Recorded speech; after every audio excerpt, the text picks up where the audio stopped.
How's everybody doing today? I'm posting this inside the sober group, so I hope everybody's doing well. I hope that you are sober today. And if you are not, then tune in, okay? Because I have a great topic today. I'm going to be talking and giving you 3 different neuroscience-backed tools to get and stay sober.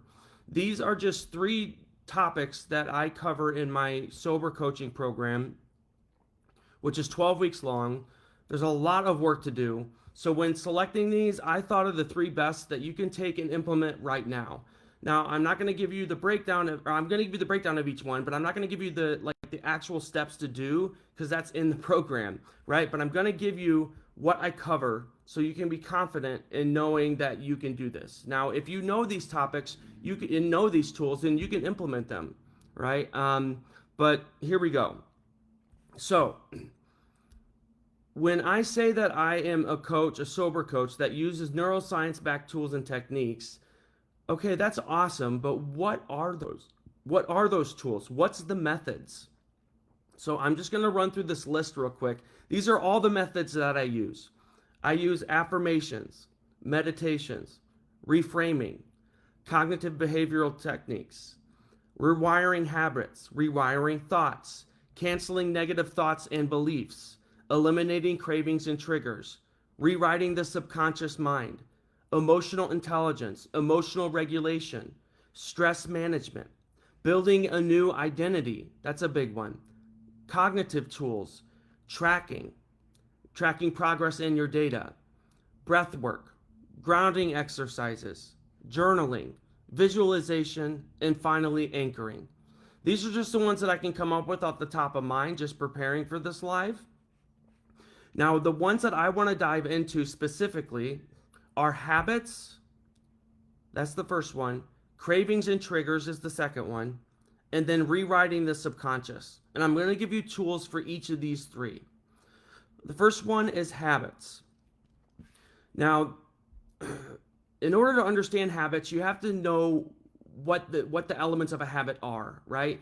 I highly recommend picking up the book Atomic Habits by James S. Clear. This will give you clarity on exactly what habits are, the breakdown of the habits, the 4 steps, and in particular, one tool called Notice, Shift, Rewire. And that's what I want to talk about today.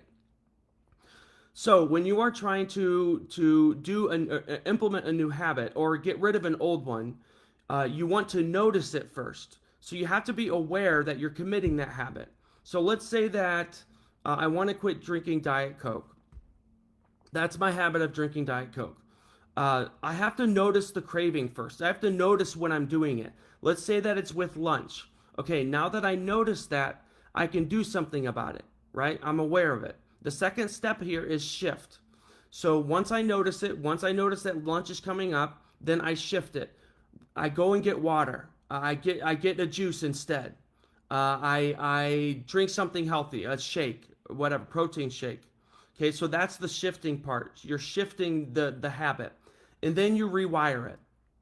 And that's the action part. So actually taking the drink, the orange juice, the whatever drink it is, and rewiring it, right? And so this is the NSR. It's called Notice, Shift, Rewire. Very simple process that you can implement right now. But I highly recommend doing it with any habit. Okay, so that's the first one, habits.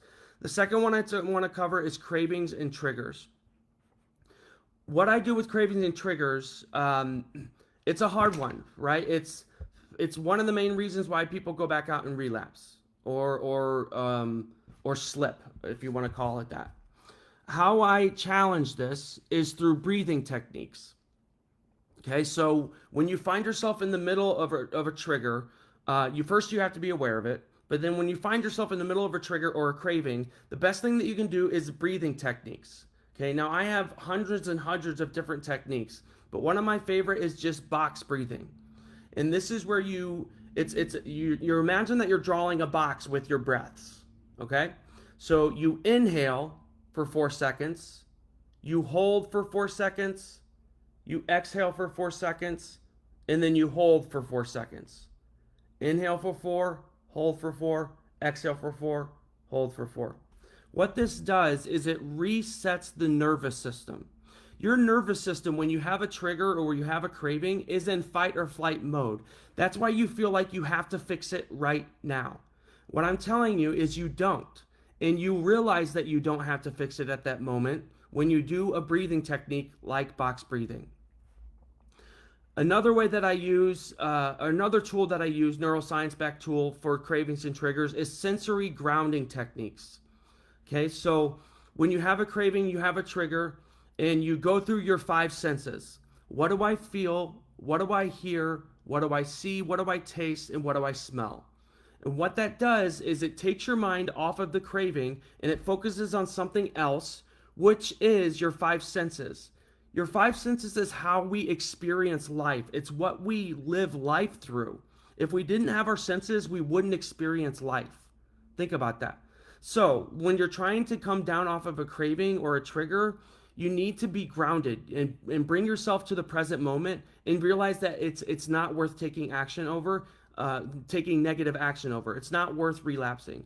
And a good way to do that and reset the mind is through sensory grounding techniques. The third thing I use for cravings and triggers is neurofeedback tools. I'll go into that more about that in a future live, but just know that that's a great tool for cravings and triggers. Okay, so first we went through habits, then we went through cravings and triggers, and now we're going to go through rewriting the subconscious mind.